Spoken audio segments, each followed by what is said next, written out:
ಅಭಿವೃದ್ಧಿ ಪರ್ವದ ಈ ಒಂದು ಆಚರಣೆ ಸಮಾರಂಭದ ನೇತೃತ್ವ ವಹಿಸಿರುವಂತಹ ಈ ಜಿಲ್ಲೆಯ ಸಂಸದರು, ನಮ್ಮ ಹೆಮ್ಮೆಯ ನಾಯಕರಾಗಿರುವಂತಹ ಸನ್ಮಾನ್ಯ ರಮೇಶ್ ಜಿಗಜಿಣಗಿ ಸಾಹೇಬ್ರೆ, ಈ ಕಾರ್ಯಕ್ರಮವನ್ನು ಸಂಘಟಿಸುವಲ್ಲಿ ಅತ್ಯಂತ ಮುತುವರ್ಜಿ ವಹಿಸಿ ಅತ್ಯಂತ ದಕ್ಷ ಜಿಲ್ಲಾಧ್ಯಕ್ಷರಾಗಿರುವಂತಹ ಗುರುಲಿಂಗಪ್ಪ ಅಂಗಡಿ ಅವರೇ, ಸಭೆಯಲ್ಲಿ ಉಪಸ್ಥಿತರಿರುವಂತ ನಮ್ಮ ಪಕ್ಷದ ಎಲ್ಲ ನಾಯಕರೇ, ಯಾವತ್ತೂ ಒಂದು ಭಗಿನಿಯರೇ, ಮಾಧ್ಯಮದ ಮಿತ್ರರೇ, 12 ವರ್ಷ ಅಂತ ಹೇಳಿದ್ರೆ ಭಾರತೀಯ ಸಮಯದ ದೃಷ್ಟಿಯಿಂದ ನೋಡಿದಾಗ ಒಂದು ಪಟ್ಟು ಅಂತ ಹೇಳ್ತೇವೆ. ಕಾಲ ಒಂದು ಪಟ್ಟು ಸರಿದೋಯ್ತು ಅಂತ ಹೇಳಿದ್ರೆ ಅದಕ್ಕೊಂದು ಮಹತ್ವದ ಭಾರತೀಯ ಸಂಸ್ಕೃತಿ ಒಳಗೆ ಇವತ್ತು ನರೇಂದ್ರ ಮೋದಿ ಅವರ ಒಂದು ಸದೃಢ ನೇತೃತ್ವದಲ್ಲಿ ಭಾರತ ದೇಶದ ಅಭಿವೃದ್ಧಿ ಪರ್ವ ಒಂದು ಪಟ್ಟನ್ನ ಸರಿದಿದೆ. ನಾನು ಈ ದೇಶದ ಹೆಮ್ಮೆಯ ಪ್ರಧಾನಮಂತ್ರಿಗಳಾದಂತ ನರೇಂದ್ರ ಮೋದಿ ಅವರಿಗೆ, ನಮ್ಮೆಲ್ಲ ಪಕ್ಷದ ನಾಯಕರಿಗೆ, NDA ಪಕ್ಷದ ಮಿತ್ರ ಪಕ್ಷಗಳಿಗೆ ಅಭಿನಂದನೆಗಳನ್ನು ಸಲ್ಲಿಸ್ತೇನೆ. ಈ 12 ವರ್ಷಗಳನ್ನ ಭಾರತದ ಇತಿಹಾಸದಲ್ಲಿ ಅಭಿವೃದ್ಧಿಯ ಪರ್ವವನ್ನು ಹಾಕಿಸಿರೋದಕ್ಕಾಗಿ ಅಭಿನಂದನೆಗಳನ್ನು ಸಲ್ಲಿಸ್ತೇನೆ. ಬಂಧುಗಳೇ, ನಮ್ಮೆಲ್ಲರಿಗೂ ಗೊತ್ತಿದೆ ಭಾರತೀಯ ಜನತಾ ಪಾರ್ಟಿ ಪ್ರಣಾಳಿಕೆ ರಮೇಶ್ ಜಿಗಜಿಣಗಿ ಸಾಹೇಬರ ಸಂಸತ್ತಿಗೆ ಸ್ಪರ್ಧಿಸಿರುವಂತಹ ಸಂದರ್ಭದಲ್ಲಿ ಪ್ರತಿ ಬಾರಿ ಮೊದಲಿಗೆ ನಾವು ನಮ್ಮ ಪ್ರಣಾಳಿಕೆಯನ್ನ ಓದಿ ಹೇಳುವಂತ ಸಂದರ್ಭದಲ್ಲಿ ನಮ್ಮ ಪತ್ರಕರ್ತ ಮಿತ್ರರೆಲ್ಲ ಹೇಳ್ತಿದ್ರು, ಮೊದಲಿನ 2 ಪೇಜ್ ಬಿಟ್ಬಿಡ್ರಿ ಅಂತ. ಯಾಕೆ ಅಂತ ಕೇಳಿದ್ರೆ ಒಂದ್ಸಲ, ಸರ್ ನಿಮ್ದು ಯಥಾಸ್ಥಿತಿ ಪ್ರತಿ ಬಾರಿ ಇರುವಂಗೆ ನಿಮ್ಮ ಪ್ರಣಾಳಿಕೆಯ ಘೋಷಣೆಗಳಿರ್ತದೆ. ಏನು? ಒಂದು ಸಮಾನ ನಾಗರಿಕ ಸಂಹಿತೆ 370ನೇ ವಿಧಿಯನ್ನು ತೆಗೆದು ಹಾಕ್ತೇವೆ. ಅದರ ಜೊತೆಗೆ ಗೋಹತ್ಯೆ ನಿಷೇಧ. ಈ ರೀತಿ ಭಾರತೀಯ ಜನತಾ ಪಾರ್ಟಿಯ ವೈಚಾರಿಕ ವಿಷಯಗಳು, ಘೋಷಣೆಯಾಗಿ ಉಳಿದಿದೆ. ಅದು ನಮ್ಮ ಬಾಹ್ಯಾಟ ಆಗ್ಬಿಟ್ಟದ. ಯಾವಾಗ ಬಿಜೆಪಿ ಅಸ್ತಿತ್ವಕ್ಕೆ ಬಂದದ ಅವತ್ತಿನಿಂದ ಇವತ್ತಿನ ತನ ಆ ಎಲ್ಲ ಬೇಡಿಕೆಗಳು ನಿಮ್ಮ ಪ್ರಣಾಳಿಕೆ ಭಾಗ ಆಗಿ ಇದ್ದೇ ಇರ್ತದೆ ಅಂತೇಳಿ ಈ 12 ವರ್ಷಗಳಲ್ಲಿ ಹೆಮ್ಮೆಯ ಪ್ರಧಾನಮಂತ್ರಿಗಳಾದಂತ ನರೇಂದ್ರ ಮೋದಿ ಅವರು ಆ ಎಲ್ಲ ಪ್ರಣಾಳಿಕೆಯ ಘೋಷಣೆಗಳನ್ನ ನಿಜವಾಗಿ ತೋರಿಸಿರುವಂತಹ ಒಂದು ಸದೃಢ ನಾಯಕತ್ವ, ಸದೃಢ ನೇತೃತ್ವವನ್ನು ತೋರಿಸಿದ್ದಾರೆ ಅಂತ ಹೇಳಿದ್ರೆ ತಪ್ಪಾಗ್ಲಿಕ್ಕಿಲ್ಲ. ಬನಾಯಂಗೆ ಮಂದಿರ ಅಂತೇಳಿ ಇದೇ ಸಿದ್ದೇಶ್ವರ ದೇವಸ್ಥಾನದ ಎದುರುಗಡೆ ನಾವು ಮೈಕ್ ಹಚ್ಚಿದ್ರೆ ಕೇಸ್ ಹಾಕ್ಸ್ಕೊಂಡಿವಿ. ಆದ್ರೆ ಅಲ್ಲಿ ಭವ್ಯವಾಗಿರುವಂತ ರಾಮ ಮಂದಿರವನ್ನು ನಿರ್ಮಿಸುವಲ್ಲಿ ಮೋದಿ ಅವರ ಆಡಳಿತ ಇವತ್ತು ಯಶಸ್ವಿಯಾಗಿದೆ. 370ನೇ ವಿಧಿಯನ್ನು ತೆಗೆದು ಹಾಕಿದ್ರೆ ರಕ್ತಪಾತ ಆಗ್ತದ ಅಂತ ಹೇಳಿದ್ರು. ಆದ್ರೆ ಯಾರು ರಕ್ತಪಾತ ಆಗ್ತದ ಅಂತ ಹೇಳಿದ್ರು ಅವರೇ 370ನೇ ವಿಧಿಯನ್ನ ಸ್ವಾಗತಿಸುವಷ್ಟರ ಮಟ್ಟಿಗೆ 370 ವಿಧಿ ತೆಗೆದಿರೋದು ಮಾತ್ರ ಅಲ್ಲ, ಇವತ್ತು ಕಾಶ್ಮೀರ, ಜಮ್ಮು, ಲಡಾಖ್ 3 ಭಾಗದಲ್ಲಿ ಅಭಿವೃದ್ಧಿ ಅಂದ್ರೆ ಏನು ಅನ್ನುವಂಥದ್ದು ಇಡೀ ದೇಶಕ್ಕೆ ಕಡಿಮೆ ಇರದೇ ಇರುವಂತ ಅಭಿವೃದ್ಧಿಯ ಮಹಾಶಕೆ ಆರಂಭ ಆಗಿದೆ. ಬಂಧುಗಳೇ, ನಿಮ್ಮೆಲ್ಲರಿಗೂ ಗೊತ್ತಿದೆ, ಈ ದೇಶಕ್ಕೆ ಸ್ವತಂತ್ರ ಬಂದ ನಂತರ ನಾರ್ತ್ ಈಸ್ಟ್ ಸ್ಟೇಟ್ಗಳು ಅಲ್ಲಿರುವಂತ ನಮ್ಮ ಭದ್ರತೆಯ ಸವಾಲುಗಳು, ಈ ದೇಶದ ಹೆಮ್ಮೆಯ ಪ್ರಧಾನಮಂತ್ರಿಗಳಾದಂತಹ ನರೇಂದ್ರ ಮೋದಿ ಅವರು ಉರಿ ಪಿಕ್ಚರ್ ನೋಡಿದ್ರು ಗೊತ್ತಿರ್ತದ ಯಾವ ರೀತಿ ಒಂದು ಗಟ್ಟಿತನವನ್ನು ತೋರಿಸುವ ಸದೃಢ ನಾಯಕ ಈ ದೇಶಕ್ಕೆ ಸಿಕ್ಕಿದ್ದಾರೆ ಅನ್ನುವಂಥದ್ದು. 12 ವರ್ಷಗಳಲ್ಲಿ ಈ ದೇಶದ ಆರ್ಥಿಕ ಸ್ಥಿತಿ ಬಂಧುಗಳೇ ಜಗತ್ತಿನ 4ನೇ ಆರ್ಥಿಕ ಶಕ್ತಿಯಾಗಿ ಹೊರಹೊಮ್ಮುವಲ್ಲಿ ಯಶಸ್ವಿಯಾಗಿದೆ.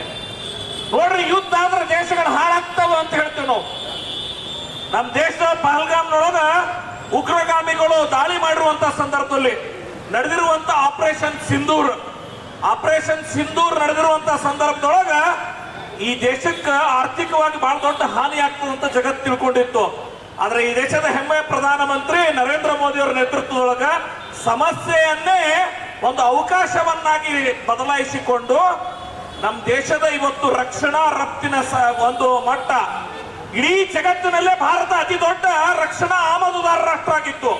ಇವತ್ತು 15,000 ಕೋಟಿ ರೂಪಾಯಿ ರಕ್ಷಣಾ ಸಾಮಗ್ರಿಗಳನ್ನ ಇಡೀ ಜಗತ್ತಿನಲ್ಲಿ ಮಾರಾಟ ಮಾಡುವುದು ಮಾತ್ರ ಅಲ್ಲ, ಮೊನ್ನೆ ನಡೆದ ಒಂದು ರಾಷ್ಟ್ರದ ಅವರ ಗಣರಾಜ್ಯೋತ್ಸವ ಸಮಾರಂಭದೊಳಗ ಭಾರತ ದೇಶದ ಅಗ್ನಿ, ಆಕಾಶ ಕ್ಷಿಪಣಿಗಳನ್ನ ಅವರ ರಕ್ಷಣಾ ಸಾಮರ್ಥ್ಯವಾಗಿ ಪ್ರದರ್ಶಿಸುವಷ್ಟರ ಮಟ್ಟಿಗೆ ಭಾರತದ ರಕ್ಷಣಾ ವ್ಯವಸ್ಥೆ ಇವತ್ತು ಸನ್ನದ್ಧವಾಗಿಸುವಂತ ಕೆಲಸವನ್ನು ಯಾವ್ದಾದ್ರು ಮಾಡಿದ್ರೆ ಅದು ಸನ್ಮಾನ್ಯ ನರೇಂದ್ರ ಮೋದಿ ಅವರ ನೇತೃತ್ವದ ಸರ್ಕಾರ.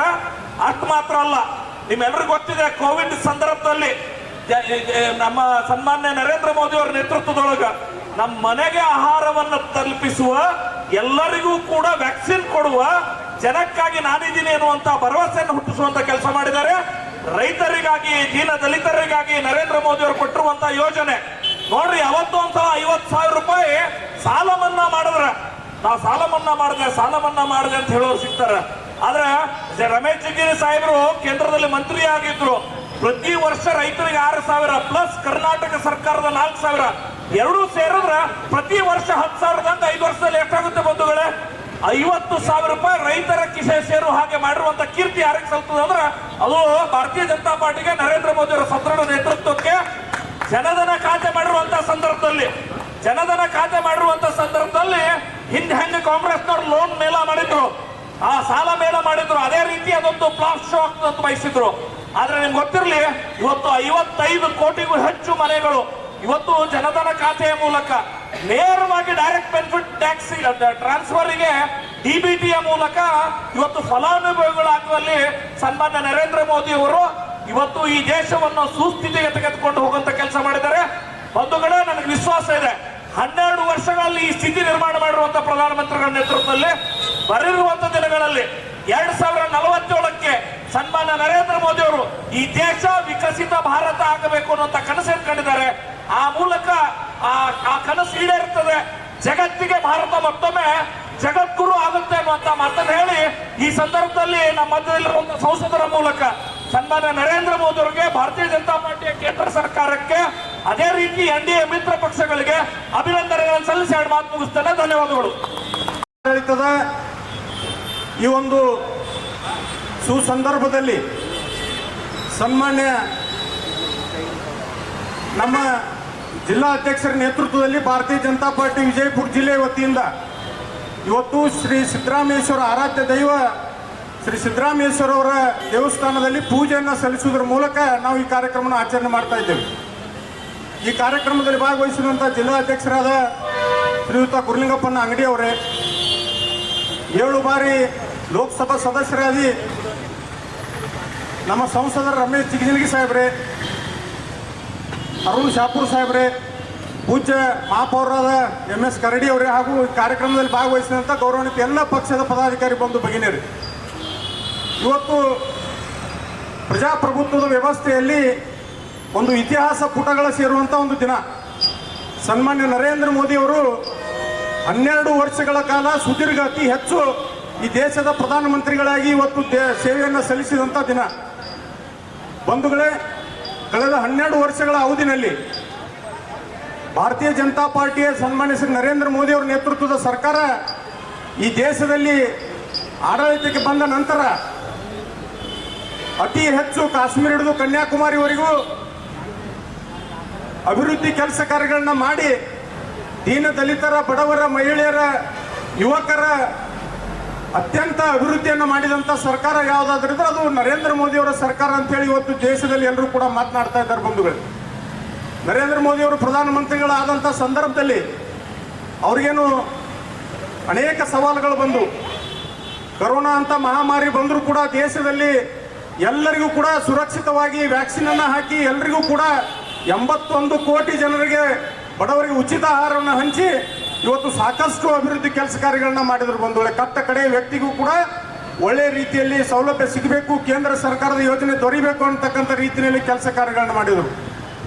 ಅನೇಕ ಇವತ್ತು 2014ಕ್ಕಿಂತ ಮುಂಚೆ ಕಾಂಗ್ರೆಸ್ ನೇತೃತ್ವದ ಮನಮೋಹನ್ ಸಿಂಗ್ ಸರ್ಕಾರ ಇದ್ದಂಥ ಸಂದರ್ಭದಲ್ಲಿ ಈ ದೇಶದಲ್ಲಿ ಗಡಿಗಳಲ್ಲಿ ಮಾತ್ರ ಅಲ್ಲ, ನಮ್ಮ ದೇಶದ ವಾಣಿಜ್ಯ ನಗರಿ ಮುಂಬೈನಲ್ಲಿ ಕೂಡ ಬಾಂಬ್ ಸ್ಫೋಟ ಆಗ್ತಿತ್ತು, ದೆಹಲಿಯಲ್ಲಿ ಬಾಂಬ್ ಸ್ಫೋಟ ಆಗ್ತಿತ್ತು, ಎಲ್ಲ ರಾಜ್ಯಗಳಲ್ಲಿ ಬಾಂಬ್ ಸ್ಫೋಟ ಆಗ್ತಿತ್ತು. ಬಂಧುಗಳು, ಇವತ್ತು ಸಂಪೂರ್ಣವಾಗಿ ಭಯೋತ್ಪಾದನೆಯನ್ನ ಮಟ್ಟ ಹಾಕಿ ಪಾಪಿ ಪಾಕಿಸ್ತಾನಕ್ಕೆ ಒಂದು ವ್ಯವಸ್ಥಿತವಾದಂಥ ಪಾಠವನ್ನು ಕಲಿಸಿದಂಥ ಈ ದೇಶದ ಪ್ರಧಾನಿ ಯಾರಾದ್ರಿದ್ರೆ ಅದು ಸನ್ಮಾನ್ಯ ನರೇಂದ್ರ ಮೋದಿ ಅವರು ಅಂತಕ್ಕಂಥ ಮಾತನ್ನ ಈ ಸಂದರ್ಭದಲ್ಲಿ ಹೇಳಕ್ಕೆ ಬಯಸ್ತೇನೆ.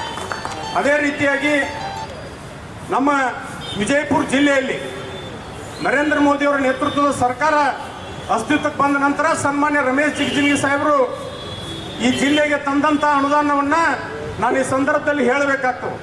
1,20,000 ಕೋಟಿ ರೂಪಾಯಿಯನ್ನ ಸನ್ಮಾನ್ಯ ರಮೇಶ್ ಜಿಗಜಿಣಗಿ ಸಾಹೇಬರು ತಂದಿದ್ದಾರೆ. ಬಂಧುಗಳೇ, ಇದು ಇವತ್ತು 6 ಆರೋಪಿಗಳಿರ್ಬೋದು, ಹೊಸ ರೈಲ್ವೆ ನಿಲ್ದಾಣ ಇರ್ಬೋದು, ವಿಜಯಪುರಕ್ಕೆ ಒಂದು ವಿಮಾನ ನಿಲ್ದಾಣ ಇರ್ಬೋದು, ಜೋಡ್ ಹಳ್ಳಿಗಳಿರ್ಬೋದು, ಪಾಸ್ಪೋರ್ಟ್ ಆಫೀಸ್ ಇರ್ಬೋದು, ಇನ್ನೂ ಅನೇಕ ಅಭಿವೃದ್ಧಿ ಕೆಲಸ ಕಾರ್ಯಗಳನ್ನ ಸನ್ಮಾನ್ಯ ಜಿಗಜಿಣಗಿ ಸಾಹೇಬರು ತಂದಿದ್ದಾರೆ. ಇವತ್ತು ಅನೇಕ ರಾಷ್ಟ್ರೀಯ ಹೆದ್ದಾರಿಗಳನ್ನು, ಇವತ್ತು ಸೋಲಾಪುರ ಚತುಷ್ಪಥ ಹೆದ್ದಾರಿ ಇರ್ಬೋದು, ಚಿಕ್ಕೋಡಿ ಬೀದರ್ ಹೆದ್ದಾರಿ ಇರ್ಬೋದು, ವಿಜಯಪುರ ಹುಬ್ಬಳ್ಳಿ ಇರ್ಬೋದು, ಇವೆಲ್ಲ ಹೆದ್ದಾರಿಗಳನ್ನ ಈ 12 ವರ್ಷದ ಅವಧಿನಲ್ಲಿ ನರೇಂದ್ರ ಮೋದಿಯವರ ಸರ್ಕಾರ ನೇತೃತ್ವದಲ್ಲಿ ಸನ್ಮಾನ್ಯ ರಮೇಶ್ ಜಿಗಜಿಣಗಿ ಸಾಹೇಬರು ತಂದಿದ್ದಾರೆ ಅಂತ ಹೇಳಕ್ ಬಯಸ್ತೀನಿ. ಜೊತೆಗೇನೆ ನಿಮ್ಗೆಲ್ರಿಗೂ ಕೂಡ ಇದೇ ಸಂದರ್ಭದಲ್ಲಿ ಇನ್ನೊಂದು ನಾನು ಸಂತೋಷದ ವಿಷಯವನ್ನು ಹೇಳ್ತೇನೆ. ಅದೇನಪ್ಪ ಅಂತಂದ್ರೆ ವಿಜಯಪುರಕ್ಕೆ ಔಟರ್ ರಿಂಗ್ ರೋಡ್ ಸ್ಯಾಂಕ್ಷನ್ ಆಗ್ಯದ 150 ಕೋಟಿ ರೂಪಾಯಿ. ಅದನ್ನು ಕೂಡ ನಮ್ಮ 170 ಕೋಟಿ ರೂಪಾಯಿ ಅದನ್ನು ಕೂಡ ಸನ್ಮಾನ್ಯ ನರೇಂದ್ರ ಮೋದಿ ಅವರ ಮುಂದೆ ಕುಂತು ಜಿಗಜಿಣಗಿ ಸಾಹೇಬ್ ಮಾಡ್ಕೊಂಡು ಬಂದಿದ್ದಾರೆ ಅಂತ ನಾನು ಭಾಳ ಹೆಮ್ಮೆ ಅಂತ ಹೇಳ್ತೀನಿ. ಬರುವಂಥ ದಿನಮಾನಗಳಲ್ಲಿ ನಾವೆಲ್ಲರೂ ಪದಾಧಿಕಾರಿಗಳು ಈ ಜಿಲ್ಲೆಯಲ್ಲಿ ಮತ್ತೆ ಭಾರತೀಯ ಜನತಾ ಪಾರ್ಟಿಯನ್ನು ಅತ್ಯಂತ ಗಟ್ಟಿಯಾಗಿ ಕಟ್ಟಿ ಬರುವಂಥ ವಿಧಾನಸಭಾ ಚುನಾವಣೆಯಲ್ಲಿ ಅತಿ ಹೆಚ್ಚು ಭಾರತೀಯ ಜನತಾ ಪಾರ್ಟಿ ಶಾಸಕರನ್ನು ಆಯ್ಕೆ ಮಾಡಿ ಮುಂದೆ ನಮ್ಮ ರಾಜ್ಯದಲ್ಲಿ ಮತ್ತೆ ಭಾರತೀಯ ಜನತಾ ಪಾರ್ಟಿ ನರೇಂದ್ರ ಮೋದಿ ಅವರ ನೇತೃತ್ವದಲ್ಲಿ ಸನ್ಮಾನ್ಯ ಜಿಗಜಿಣಗಿ ಸಾಹೇಬರ ನೇತೃತ್ವದಲ್ಲಿ ಬರ್ತದೆ ಅನ್ನುವಂಥ ಮಾತನ್ನು ಈ ಸಂದರ್ಭದಲ್ಲಿ ಹೇಳಿ ನಾನು 2 ಮಾತು ಮುಗಿಸ್ತೇನೆ. ಜೈ ಹಿಂದ್, ಜೈ ಕರ್ನಾಟಕ. ಒಂದು ಧ್ವಜ ತಗೋರಿ. ಸಿಂಗ್ ಭರತ್ ಒಂದು ಧ್ವಜ ಇಟ್ಟು ತಗೋರಿ, ಕೈ ಹಾಕ್ತು.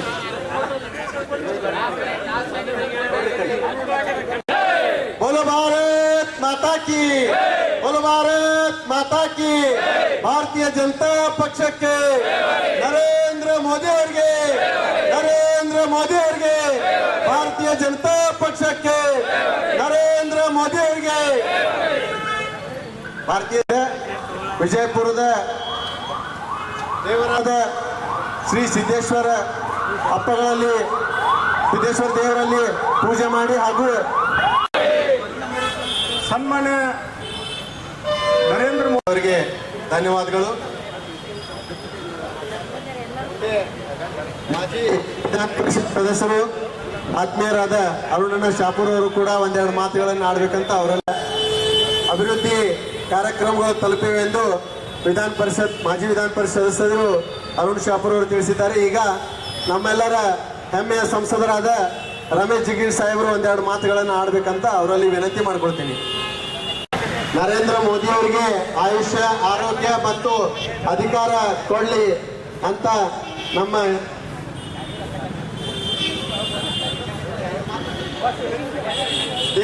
ಜಿಲ್ಲೆಯ ಎಲ್ಲ ನಾಯಕರಿಗೂ ಹಾಗೂ ಕಾರ್ಯಕರ್ತ ಬಂಧುಗಳಿಗೂ, ಮಾತೆ ಭಗಿನಿಯರಿಗೂ ಧನ್ಯವಾದಗಳು ತಿಳಿಸುತ್ತಾ ಈ ಕಾರ್ಯಕ್ರಮ ಇಲ್ಲಿಯೇ ಮುಕ್ತಾಯಗೊಳಿಸುತ್ತೇವೆ. ಧನ್ಯವಾದಗಳು.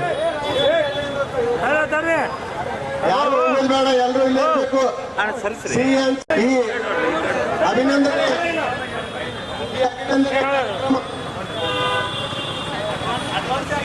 बोलो भारत माता की.